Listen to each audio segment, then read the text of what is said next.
अस्सलाम वालेकुम जी फ्रेंड्स, उम्मीद है आप सब ठीक होंगे। ओवरऑल मैं बसान प्रत अकिस जाए वनकस फुल ब्लूम अड़न जायन 70% अड़न 100% तो वह ग्रोवर भाई फोन कर्ज कर कत स्टेज पे करो कह PGR पन्निस बागस इस्तेमाल। आज 1 अप्रैल 2026 चलान बह कर आज पन्निस बागस क्रिस्टल कंपनी हुंद एप्लिन ये नाव एप्लिन। अगर कत करो अत में जबलिक एसिड 1.8% प्लस 6 बेंजोलियोफ्रेन 1.8%। हेको यह कर कम से कम यम सात सैनिस बागस 70% ब्लूम तम सात हेको इस्तेमाल आराम सान कह टेंशन कहें।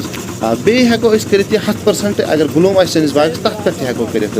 वन ग्रोवर भाई वनान अगर करो तो साइज मूजूब खास कर पंचमुखिया यम सात बन पंचमुखिया यह करो यम सात सैनिस बागस पीस साइज स्टेज चलान तम सात करो। अगर कत करो अमिच डोजेज 1.15 ml पर लीटर ऑफ वाटर जैसे कि तुम वुचान वन त्रो टैंकरस मज